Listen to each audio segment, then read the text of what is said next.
Alex, a lawyer and a financial advisor, walk into a bar. And then what happens, Dave? Well, there's a question around negotiation. That's fantastic. We have a guest with us today.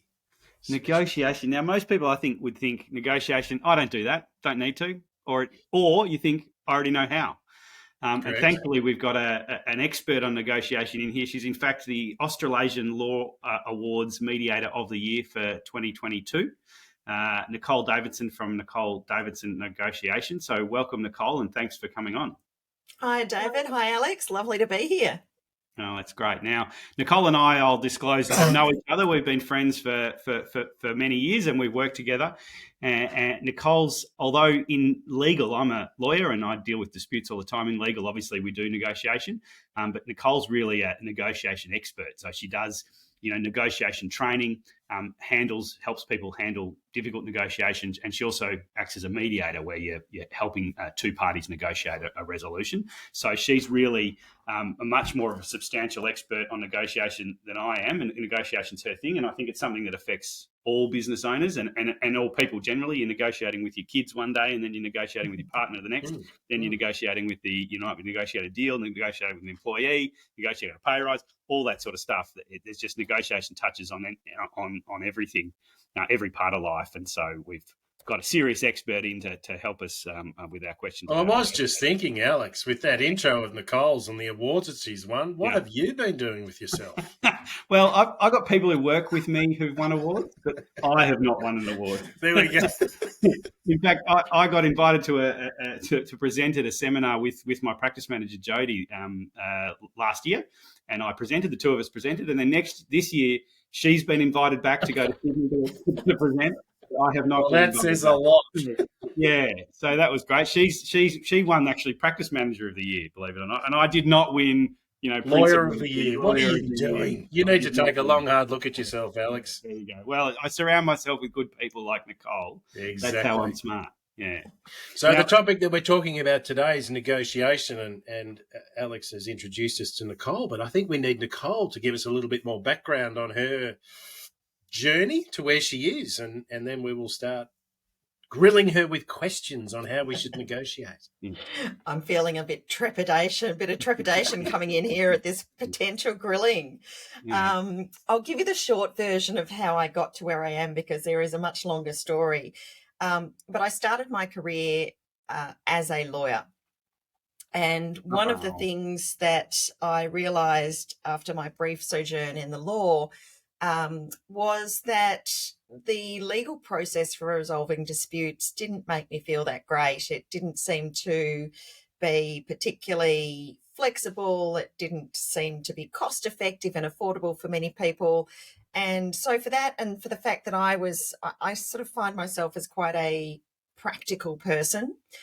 So I left the law and I went and did some other things. I also was quite hungry for money at the time, so I became an investment banker. And discovered that didn't really meet my needs either. Law's no good from worse to worse. Exactly. Anyway, eventually I saw the light. I got involved in learning and development and working out how people can be effective in the workplace. What are the the terrible word, soft skills that they need to do things. Yeah. From there, fell into a role where I was purely teaching people negotiation and conflict resolution. And part of that, I had to actually go and really deep dive into what was this about. And that was where I really found that this stuff was amazing. And I reflected back and thought, if I had known some of this stuff around negotiation and challenging conversations when I was a lawyer, an investment banker, an insolvency practitioner, it would have made the way that I practiced very different. And it's not the sort of thing that people do get taught. So I found my area of passion. And for the last 10 years, I've been working in that space. I set up my business about 7 years ago, and that was particularly so that I could not just teach this stuff, but I could put it into practice. And that ability to be doing it one day and teaching it the next, it's this beautiful iterative cycle that I think makes me as good as I can be at what I do. Some people, they just, some people they're just innate in the way that they do stuff. Some are just natural negotiators, and others, this is very much you can teach some skills Absolutely, it's a skill. Yeah. So look, you're right. There are some people who just naturally have those skills, and this is just not something they think about. It's just the way they are. For others, it is definitely something that you can learn. And I think certainly in my experience, wherever you're at, some people are better than others to start with, but everyone can improve. Yep, You can, and there are, although it's you might call it a soft skill, or you might say it's more an art than a science, and perhaps it is. But there are certainly there are things that work and things that don't work, and things that work better, and you can get better. It's a beautiful blend of art and science. So there's definitely some science behind. And I'm sure as we go through, some of the things that I'll talk about are some of the psychological biases and things that play into negotiations that are scientifically proven. It's how our brain works. But there are other things where it's the judgment that you need to make in the moment. How do I respond to this? So it's that beautiful combination of art and science.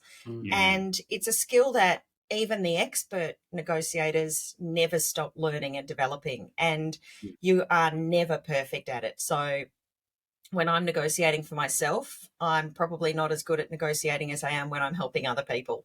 Yeah, because you got it all. Is it like on the movie, The Negotiator? Was that the Bruce Willis one? Oh, yeah. I used to play a clip from that in my some of my negotiating training courses, going, this is not what negotiation looks like. Are you saying the movies aren't exactly accurate? Is that what you're saying? That's outrageous. Yeah. It's terrible, isn't it? And yet, the interesting thing about that is, for most people, that's the only place outside of their day-to-day life that they see negotiation. So when we talk about what negotiation is, I'm often surprised. People say, but I don't do negotiations. I don't negotiate. And it's because they think of negotiation like some of these things that they see on the movies. It's the big deals. It's the complex transactions. Stuff. And it's not the fact that negotiation is also those day-to-day conversations. The negotiations you have with your spouse about whose turn is it to do the damn dishes today? Where are we going to go on our next holiday? These are the negotiations. And I think there was one study that said we negotiate up to about 150 times a day. Now, that sounds a bit high to me, but it is an everyday thing. Yeah. Trying to get a teenage child off a phone. Yeah. Is it the case, Nicole, that, the sort of the techniques, if you like, that you might use at home, are they the sort of same techniques that you would use in a boardroom with the negotiation, or are they different? Yeah, no, the beauty of negotiation is that the research has shown that whatever the context of the negotiation, so whether it's a negotiation with a spouse, I'll leave children out of the equation because they're a bit more complex. But if it's a spouse or a friend, it's the same underlying principles that are going on when we're negotiating major mergers and acquisitions or, significant disputes. So there's a model that came out of Harvard back in the 80s called the 7 Elements model, and it breaks the negotiation down into 7 components. And those components are the same regardless of what the context is. Yes, I remember. I think I studied them at university, and it really opened my eyes to some quite powerful tools to negotiate. I thought negotiation was an art, and some people were good at it, and some people weren't. But I realised there's steps you can take, and at the end you end up in a better position than you were if you don't take those steps. So I was quite sort of moved by it all. So can we move on to what are the common mistakes then? Can I just sorry, Alex, before just on that. So do you find, and this might come into some of the psychological components that we're going to talk about later, but is an introvert or an extrovert good question. tend to be a better negotiator? Yeah. That's a really good question, David. And I think there's a couple of different ways I can answer that. One is it doesn't necessarily make a difference whether you're an extrovert or an introvert. One of the problems with introverts and negotiation may be that they don't speak up as quickly. And so the wealth of what they're going to say and the suggestions that they might be making, which are often, where what we're looking for in negotiation is value creating options. Now, they're a bit creative. They're not necessarily the easiest thing to come up with. And you might find that if you've got a large number of people negotiating together, that those ideas from the introverts kind of don't come to the surface. But I think the nature of introversion and the fact that they reflect more and there's more internal dialogue, excuse me, 2 seconds. Too many podcasts. Yeah. Been negotiating too hard, Nicole. What are you doing? Give Negotiating all yourself day. a break. After a hard day negotiating, you need Get her- a nice cup Get of that tea. girl a I'm drink. just finishing off some negotiations with a virus, and it hasn't been Yeah, going so right. well. Luckily, not the big C virus. Yeah. So the fact that the introvert reflects more can actually lend themselves to having much greater capacity to bring ideas forward. The other thing I think is that one of the major skills of a good negotiator is empathy. And to the extent that you might get extroverts who are also a little bit, shall we say, more self-interested or more focused on talking about themselves rather than understanding others, that doesn't help them in their negotiations. So does that also then have? Say you've got you might have a team discussion, and you're trying to negotiate something that the person who is facilitating that discussion kind of needs to acknowledge or recognise the different personality types to almost not shut the extrovert down, but draw the introvert. Because I agree with you, in a lot of those introverts, they may not say much, but when they actually come to something, they're like, wow, they've cut through the wood from the trees, and they are right on the money. Like, you, in 4 words, have said exactly what everyone else has been trying to say in 20. Yeah, look, I think that's right. It's creating that space for them to have a voice. You're right. It's not about shutting people down, because, another big part, particularly where there's conflict, is you've got to create a sense that everybody's had the opportunity to be heard. Yep. Now, sorry about this cough. For some people, they need to be heard a lot more than others. So you might find that the introverts actually don't need that much to know that they've been heard. But so you've got to give everyone that sense that they've had something to contribute and they've been part of that process in a way that is right for them. And then you can actually get to a point where, okay, well, we need to make sure that everybody has that space to contribute. God, it is such a science and an art, isn't it?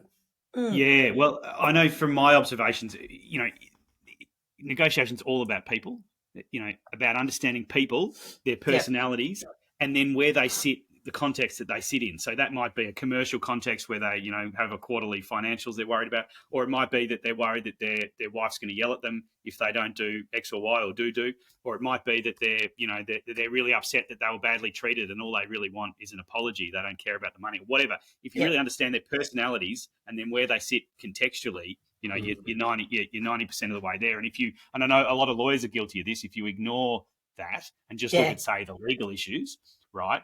And lawyers are actually really good at laser focusing on the legal issues, and that's a skill in itself, and there's a place for that.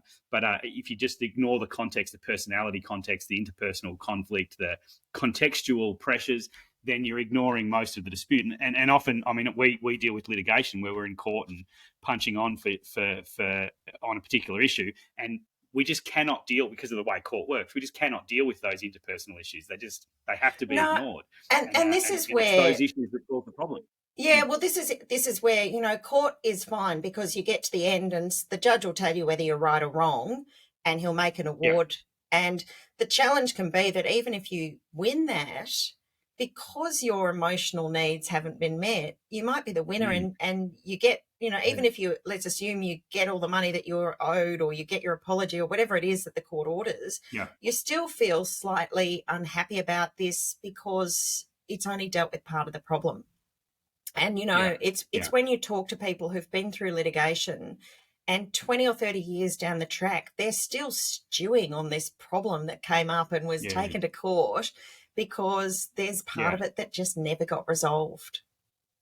Yeah, and there's this kind of storybook or television sense that if you go to court, you'll get justice. Yeah. And of course, different people have different views about what justice means. And so the idea is they'll basically just get everything they want. And the judge will, like some divine, power, will come and just dispense the justice to everyone, and they'll go away. And that does not ever happen, no matter, and as Nicole quite rightly says, even if you win, I mean, I often say to clients, and I'm a dispute resolution lawyer, so I do a lot of this, but I often say to clients, in court, you'll either lose or you'll lose really bad. You won't go to court and just win. That doesn't happen. You might get some money, but you'll still spend more money on lawyers and all of the rest of it. So a court ordered outcome is not. But I think you're right, Alex. It's the way that disputes are portrayed. If you look at the Hollywood movies, the TV series, such as, back in my days, it was LA Law. These days it's Suits or whatever the latest and greatest legal drama is. Yeah. It's exactly always about getting to court. Yeah. Can't you see Alex sitting there with a scotch in his hand because he's had a solid days in the court? Well, it was interesting. A few years ago, they started a series that was actually about a firm of mediators. Oh, yeah. Now, I think it got to about episode 3 before it was canned because, let's face it, people sitting in a room having polite conversation with each other is just not that exciting. No, get into the root issues of their real problems. That's not sexy. What happens on TV is you go into see your lawyer, and then the next day they're in court, and the whole thing's resolved by the end of the week, or often by the end of the hour. And I can tell you that does not happen. There's not a if you go to court, you'd be lucky to get it resolved in a year, and it could well be 2 or 3 years. Absolutely. If you go through the full process. Let's not mention that when I used to watch Suits. Sorry, I was just going to say. Are you then finding that? No, go, Nicole. I was going to say, when I watched Suits, I also played a game with my legal students that was, can we count the number of ethical breaches per episode? Oh, wow. So you can get a really quick outcome. If you just breach all the ethical standards, your lawyers will be fine. Problem solved. One minute you're doing criminal law, then you're doing commercial law, discrimination, human rights, and then you're doing it while you're looking sexy as hell. Yeah. But are you finding now that is the pendulum swinging a little bit to mediation in some of the disputes as opposed to let's go to court kind of scenario? One, I would imagine, would be the cost, but it's the emotional drain on the individuals involved. I would like to say that I was, but I think the pendulum is very slow in moving. When I look at this from a practical commercial perspective, it's a no-brainer to me that you would go and put the parties to a dispute in a room to have a conversation with a third party who can overcome all of the biases and the one-sidedness that each party comes with in a dispute. Because let's face it, we generally tend to see things from our own perspective. Yes. And so the role of the mediator is to actually broaden that perspective to help people see the other perspectives so that they've got the full picture, and now they can work out, well, based on, without having to agree on who's right or wrong, knowing what they believe and what we believe, how are we going to get this sorted? To me, it's a no-brainer that you would try and do that before you go into litigation. Now, it's not happening, and I think there's probably a couple of reasons for that. One is that the business community largely doesn't understand that mediation is there and is available in these sort of disputes, because who do they rely on to know what to do when a dispute comes up? Well, a legal firm's not going to suggest it, are they, if they think that there's a much bigger fee that comes a good commercially focused lawyer will. But this is the problem. So who do they go to? When there's a dispute, they go to their lawyers. The lawyer, not because they're bad people, but lawyers grow up in a legal system and they have an obligation under their ethical standards to give parties the best advice and to look after the party's best interest. Now, whether that's the party's best legal interests or if that's their best legal and commercial interests and personal interests is a different question. But they see things, because if you're a lawyer, there's a couple of things. One is you've been taught that the law is the way to resolve disputes. And so there is a certain amount, even if you're a very commercially minded lawyer, you still look at the application of the law as step one. Okay, you've got a good case, you don't.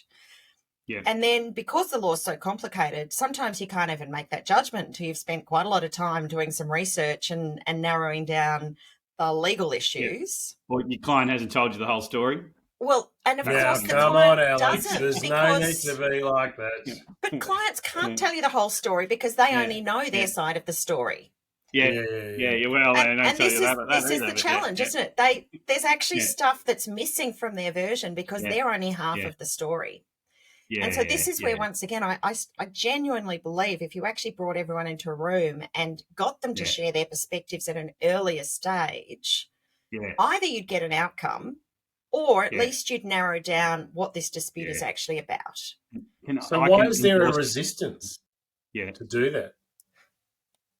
Well, I think, once again, it's partly because businesses don't know where to go for this. You know, either they've never heard of mediation, or they don't know where to find a good mediator, or their lawyers are saying, yes, mediation's something for down the track. Yeah, so mediation's compulsory in all disputes, all commercial disputes, but it happens usually after you issue proceedings, you do discovery, you take a couple of steps which cost you a bunch of money, and then you mediate. And most lawyers have the view that that's the right time to mediate, not at the very beginning. But let me ask you this, Nicole, because I know it comes up a lot for us, and we've had discussions about it before, but we often go, well, we've got to sue because we contacted the other side and we said, look, we'd like to mediate, or we'd like to have a discussion, or we think that, you've done the wrong thing, or whatever we say to them. And they just do not respond. And so we go, well, we've got to get you in a room. We've actually got to sue you. Yeah. And I think that's a real challenge because the way that the system is set up at the moment, and because of the cost of litigation, it's really easy to threaten to sue somebody. But a lot of things, particularly if the dispute's not that high in value, the cost of even those initial proceedings makes it quite difficult to do.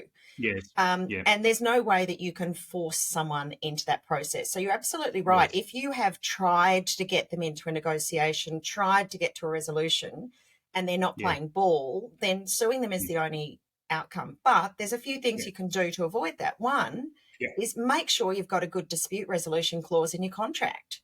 Make sure that the dispute resolution clause says if the parties can't negotiate an outcome to a dispute within 2 weeks or whatever it is, that the parties are bound to attend and participate in good faith in a mediation process. And this is how the mediator will be appointed. So having those dispute resolution clauses is really important because, as I like to say, conflict is inevitable, combat is optional. And if you actually assume that conflict is going to come up, I think you need to repeat those words again, Nicole. You like that? It's not mine. I stole it, and I'm trying to remember now who I stole it from. We beg, borrow, and steal all sorts of things. Yeah, combat is optional. Well, because I know what you're saying about the lawyer's kind of attitude. It's certainly in my training and in most litigation lawyers' training, off you go to court because that's how you resolve issues. Well, what do most litigators become litigators for? It's not because they like settling things out of court. It's because they actually love the intellectual stimulation and challenge of litigation. And it's an issue of, if all this is another good quote, if all you've got is a hammer, then every problem looks like a nail. Yeah. So you just apply what you got, which is your litigation skill, and very poetic. We're coming up with. You're going to have to give us a quote, Dave. Now, I just want to remind people that the topic that we have today is negotiation. In our podcast today, we have a very special guest, Nicole Davidson, joining us to tell us her wisdom and knowledge in the space. So if we just move on to something that I was about to ask before, which is, do you have, Nicole, is there some common mistakes that, if we've got a whole lot of business owners listening in right now and they're saying, okay, negotiation, I get it, I'd like to negotiate better and I'd like to negotiate out of my disputes, and I don't want to hire Alex because he's too expensive and he's just going to try and smash everyone with his hammer, right? So, and I don't want to do any of that. So what am I doing wrong? What can I do what are the kind of common mistakes that people make? And I guess I'll start by looking at it from, I'm going to try and resolve this for myself and not bring some third party in. Sure. So one of the most common mistakes is that we forget that if we're going to get to a negotiated outcome, we've got to not just meet our own interests. We need to know what we're trying to achieve and what our goals are. But if we're going to negotiate an outcome, we must take into account the goals and objectives of the other party. So, one of the challenges is people come in and it's this sort of blinkered view that it's all about me. And if you bring that view into a negotiation, win-lose as opposed to a win-win. Well, it's a win, don't care. Sometimes it's a win, don't care.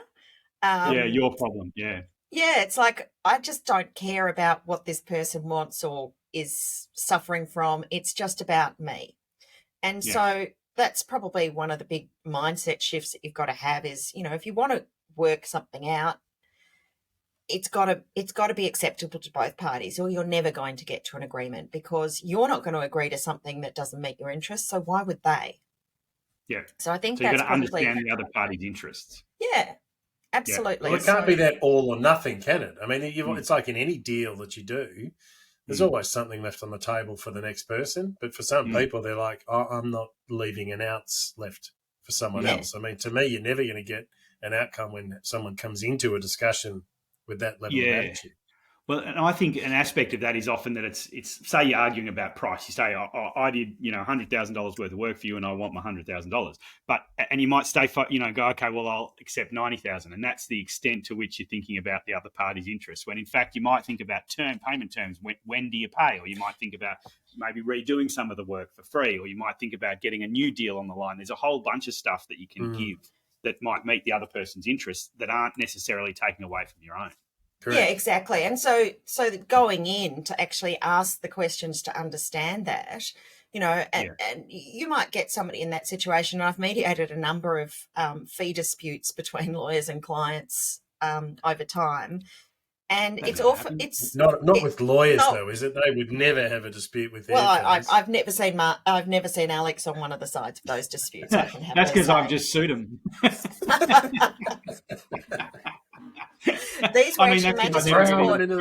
That's it. These were actually mandatory mediations in the magistrates court, so they'd already been sued. There you go. But the challenge I'm not there. That's why. Yeah. It's getting down to why are they not paying, and often it's because there is a dissatisfaction with the work that was done. There was perhaps a lack of clarity about what was set up at the beginning. There might just be that I literally just cannot afford it at the moment. Yeah. But until you get down to that, you're stuck with the only possibility being, well, let's negotiate what degree of discount that we're going to give. And if we don't want to negotiate a discount, then we've got to go to court. But if you actually can understand, in my profession, maybe the client's going, but you spent half an hour with me. You didn't get all the information that I thought you needed. And then you've gone and done something and it didn't have the impact that I wanted. Okay, well, now we can understand. So I can talk with them about, okay, yes, this is how my process works. And they might go, oh, actually the half an hour, although I had all this other stuff I could have given you, you didn't need it. I understand what you've done now. Or it might be, you promised me that there would be an outcome in my favour. Okay, well, what was the conversation we had? We can have a look at that. You might not always get to an outcome, but at least you know what you're playing with. Or they might just go, you know what, my bank account's got $1,500 in it and you want $100,000. How am I meant to do that? Okay, let's talk about payment terms. I mean, it's certainly common. I'm sure we've all experienced it, that you can have a meeting and go away thinking, okay, I said X and Y, and they go away. Clients have said to me, oh, but you said I was definitely going to win that case. And I say, sorry, what? I certainly didn't say that, or at least I didn't think I said that, but that was what they, and they're not lying. That's what they went away thinking that I told them. This is where the psychology starts to come into it, because, one of those principles is, we hear what we want to hear. There's a principle called the confirmation bias. Now, if I am going in to talk to my lawyer and I want to win, then every time he says something that supports the fact that I'm going to win, I'm going to perk up and pay attention to that. Anytime something pops up that is like maybe changing that perception, my mind, without me even think about it, is chucking that little bit of information out the window, because it's causing a bit of cognitive dissonance. I don't want to hear that. I don't want to hear that, so I don't. Well, that's certainly the case. I know in legal profession, again, that they used to allow lawyers to give a range of fees. So it might be, somewhere between $5,000 and $10,000. And you're not allowed to do that anymore. It's illegal. You've got to say it's going to be X. And the reason for that is because when you say $5,000 to $10,000, the lawyer walks away thinking, oh, well, that'll be probably $10,000. And the client walks away thinking it'll be $5,000. That's the bit they hear, And and this is the problem in the legal side of things as well, because the work that you have to do actually depends on who's on the other side. And the way that the other side responds in a legal case, they can make it simple, or they can pull every legal argument out so that you're having battles about discovery, battles about this, and you can't control that. But I'm guessing it's the same, David, in the financial advice sector. You know, you'll have clients who go, but you told me I was going to get this return and I didn't. I don't want to pay you anymore. Yeah, look, that's always, not for us. No, Well, look, that's always a course. challenge, because it's amazing when you have, especially in that initial discussion, when you're trying to solicit information from people, we have a full range of different questions, but we've got to kind of unpack a lot of information, and then it's not until, and there's always the comment, oh, look, we're not that complicated. Most people say that, and then when you start to delve into it and they agree to engage, you end up getting copies of, oh, well, you said you had a few entities. We've run it through ASIC. We know that you've actually got 20 entities that you're a director of. Well, that's a complicated situation. Oh, well, it's not, and it's their own interpretation. Yeah. And then they kind of say, yeah, but why do you need to charge that fee when I'm not that complicated? So it does. It's always an interesting discussion. But when you take them down the path and you map it out for them, we always use the analogy of it's a bit like a puzzle. We're turning it upside down. We've got all the pieces there. Some are flipped up so we can see the picture. The others we're having to flip, but sometimes there's 2 or 3 stacked on top of each other. And until we move them, we don't really know what it is. But also they think a particular piece of the puzzle should be dealt with first, as opposed to what we may see just through experience. It says, well, if we fix this particular piece first, that will actually take away 2 or 3 of the other pieces. So it's always that discussion and open dialogue, and another question is followed by another question and another question and another question. We never put solutions on the table when we're initially discussing with people, because we need to delve and discuss and find out. And it's amazing when you take them through this hour-and-a-half conversation, you've asked a particular question which triggers something, but 20 minutes later they might come back to us and say, oh, actually, I've thought about that. Yeah, actually, this, and this. And all of a sudden we're like, wow, okay, well, that's 4 extra things that you hadn't told us previously. But it's because that was just the surface response. And that's always that negotiation discussion we have with people, is to try and solicit, because until we know their position, it's very hard for us to give the advice to take a different path. But coming back to what you said, David, they think it's simple, you think it's complex, and it's those sort of assumptions around what different words mean that often lead to troubles in the negotiation. And so, once again, Alex, coming back to your question about what are some of the common mistakes that people make, is that they assume they're speaking the same language.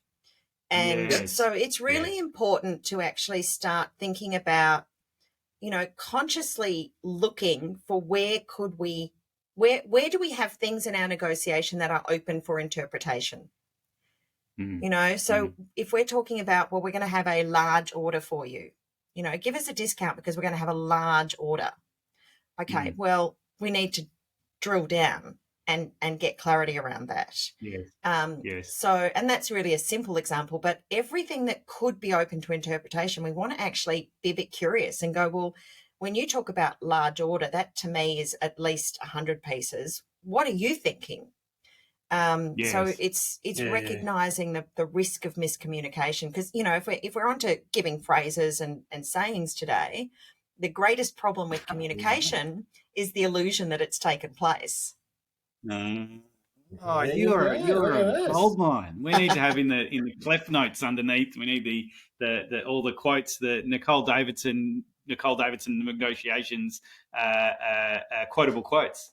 There you So, go. Nicole, is that a really because I would look at that and see in some discussions with people that English is their second language, or they may have been in the country, post-war, Second World War, so they've been here a long time, but English is still their second language.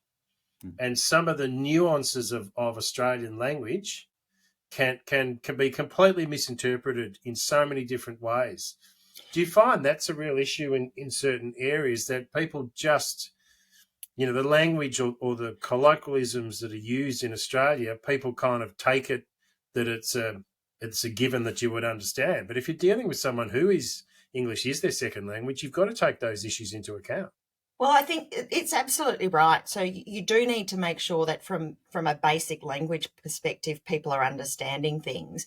But I think it goes even further than that, David, because if you're talking about disputes, and I do a lot of work in the SME sector, so you've got a lot of business people who are actually not very sophisticated in business.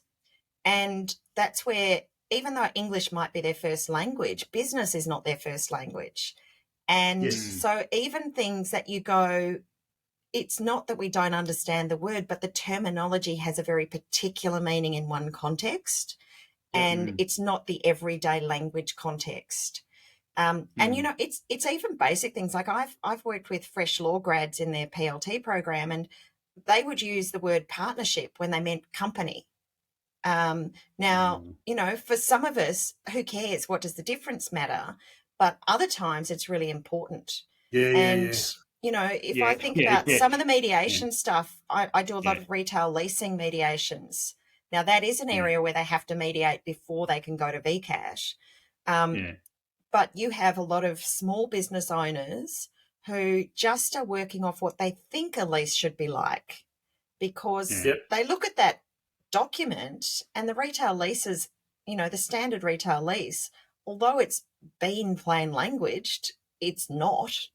And they go, well, I don't know what this means. What do these words mean? So that language is not just about, I don't speak English, but it's, do I speak the topic that we're actually talking about? Well, that's, I mean, that's a topic that's been very prevalent in the media recently, that they're having some issues about people getting employed, and they're saying our numeracy and literacy skills of the young people coming through, or any people in the workforce, they're saying 1 in 5 has a substandard literacy and numeracy skills. And so therefore you're putting a document in front of someone who really may only have, you know, in some circumstances on the report that they spoke about this morning was like a year 9, and some people it's a year 5 reading capacity. Now you put an employment agreement in front of someone, or a tenant, or as you say, a rental agreement. They may be very good at what they do. They've got an amazing trade or a skill or something, but you ask them to do some of that stuff, and they look and they go, I've got no idea. Oh, they just told me to sign it. I can see how that happens very, very easily. Yeah, we just did a litigation not long ago, which between two brothers who were operating in partnership, and it came out during the litigation, and in fact, Nicole, after the mediation, and it was that our client couldn't read. Right, he'd signed documents with us, which he'd got his wife to help him with, and he'd done that on his own, and he was embarrassed that he couldn't read, so he didn't tell us. Of course, it's fairly relevant, and looking back, I wish I'd handled it better. I think I probably could have handled it better in hindsight, with the benefit of hindsight that, you know, that perhaps he couldn't read the stuff. But it was obviously a major issue in the case that he'd signed some documents and so on. And it took us a long time to discover he couldn't read. It made me reflect on my own communication skills and you know, whether I'd, you know, communicated with him effectively, the other side effectively, and we'd advocated for him as well as we could have. It all worked out. He won the case, and it was all very good, actually. But he's ruined his relationship with his brother. I think that had happened already. But, you know, he couldn't read, and you know, I'm a sophisticated person, and I couldn't detect that he couldn't read. And so, you know, it's pretty shocking, really. And it happens a lot where people are miscommunicating, and you think, as you say, that the communications happened when it has not. Yeah. And, you know, once again, when I get into a mediation, a lot of what I'm doing is actually rephrasing and paraphrasing things that have been said, using different words to really check if the person hearing this understood it properly. Because there are some things getting them to repeat back. Well, like we do that a lot. Yeah. Well, we say to people, so we've said this, what does that, like, can you tell me the way you think we've explained it?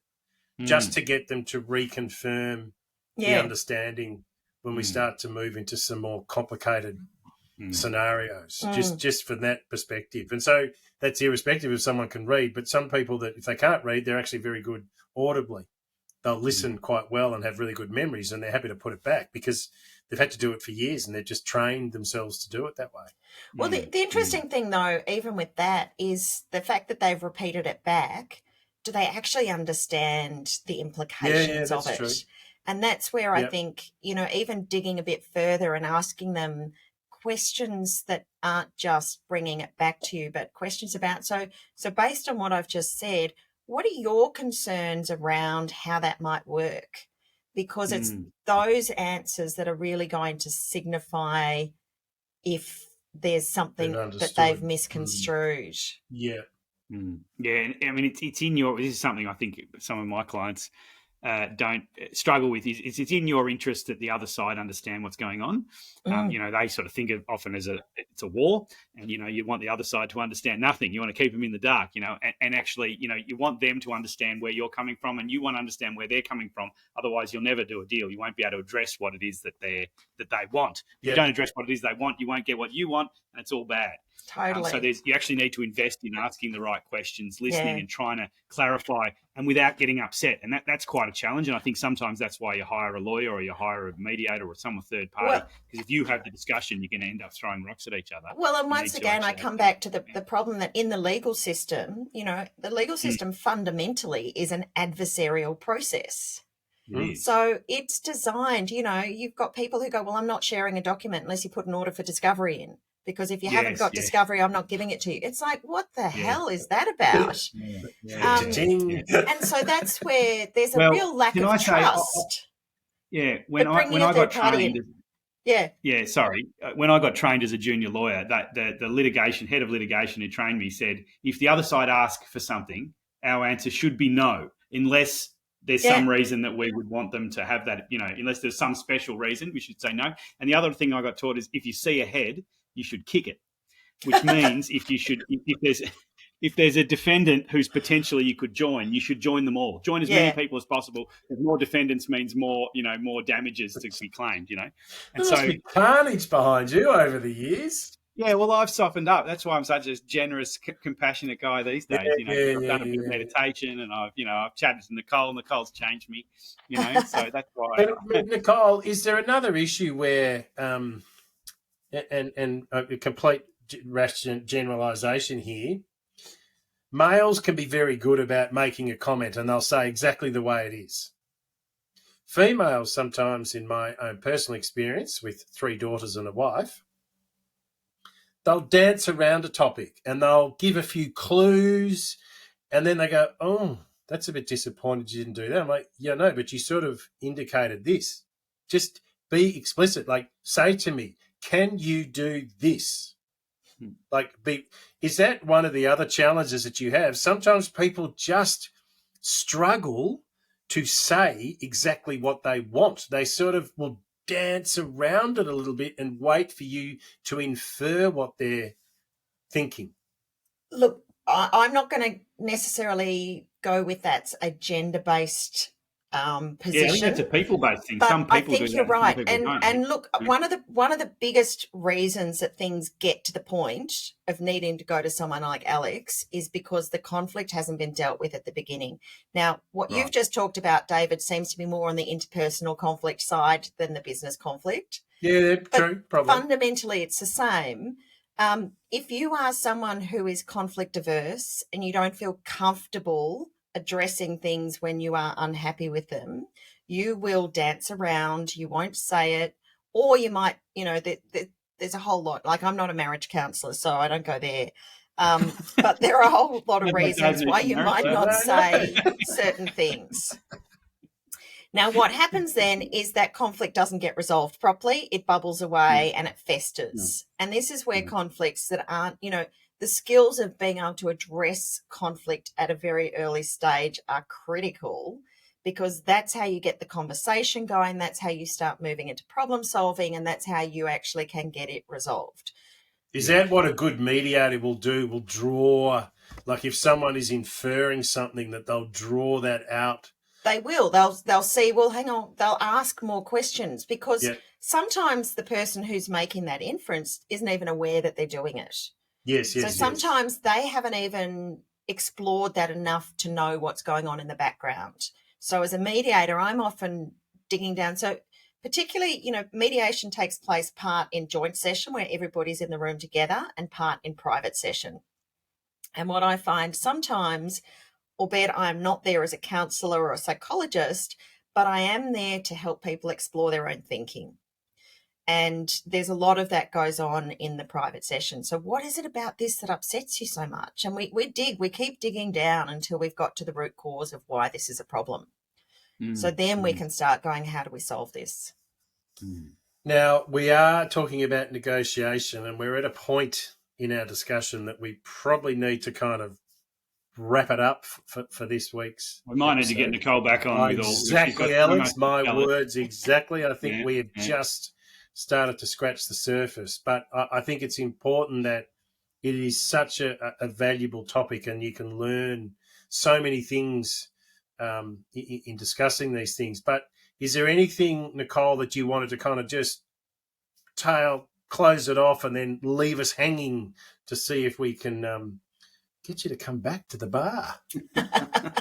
Well, I may be tempted to come back. We could probably negotiate something around that to incentivise me. We're toast, Dave. We're toast. Oh, we're gone. That's it. Yeah. We're gonna have to stop. She's gonna come on. We're gonna have to pay her to come on. It's gonna be bad. Oh my God! Yes. Don't worry, I'm a collaborative win-win kind of a negotiator most of the time. But I think we've won. I think the biggest thing for people to take away is really to realise that you can always improve how well you negotiate. Whether you think you're doing it well already or whether you think you're terrible at it and you avoid it at all costs, you can definitely learn. I'm going to do a little plug. There is a book that I put out not that long ago. It's just been re-released, called Negotiation from A to Z, 26 Tips to Improve Every Negotiation. There's a series of, you'd be surprised, 26 tips, one for every letter of the alphabet, but they're just sort of 2 to 3 pages, really short, sharp tips. So a lot of negotiation skills are not rocket science. They're fairly simple. And you listen to it and you go, yeah, Freddie. But what's hard is remembering them in the moment and actually doing them. So if people are listening and they go, you know what, I could be better, that might be a place to start. Excellent. So we'll put those details, I think we'll try and add them into some notes on the commentary when we put that out. So thank you, Nicole. Alex, any further comments from you before we close? Oh, look, I'd endorse that. I think everyone can improve. Everyone can negotiate already. Everyone already does it. We all do. But you can certainly improve it. And I think spending the time and the effort trying to improve is really worth it. You can actually that can make really big difference in terms of outcomes if you spend the effort and don't just do more of what you already do. That doesn't help. If you're sort of an aggressive person, being more aggressive won't make you a better negotiator. And if maybe you're thoughtful and reflective, being maybe more thoughtful and and I think when you're under pressure, often you go back to your kind of base instincts and you go back to the real basics, the threats and the intimidation or whatever it is that or maybe the avoidance, whatever it is. We all have this kind of psychological tendency. So when you're under pressure and you're upset, you go back to those. And so if you can sort of break out of it a bit, maybe read Nicole's book. There's also, I can recommend very highly, Nicole's got a podcast called Negotiation in Real Life. It's especially good because I'm on it on one of the episodes, but it's obviously... We obviously just that one first. She talks to various people who are experienced negotiators, and they tell some war stories, which are quite interesting, and also give their tips on negotiation, and it's very helpful. So if you're interested in exploring negotiation more, you can read Nicole's book, or you can listen to that podcast, or our next episode when we have Nicole back on. Excellent. Thank you. Well, as we close out our conversation today, I would like to thank Alex from Taurus Legal Management. He can be contacted via LinkedIn at Alex Martin or via the website tauruslawyers.com. And I'd like to thank Dave Murdoch, the wealth activist from Paxton Bridge. You can look at him on the website, which is www.paxtonbridge.com, or at LinkedIn, David Murdoch. And I'd also like to thank Nicole Davidson from Nicole Davidson Negotiation. Have a listen to her podcast, have a read of her book, and you can obviously find her on her website, which is nicoledavidsonnegotiation.com.au. Excellent. Cheers, everyone. Thank you for your time. Looking forward to the next episode. We shall talk soon. Thanks, team.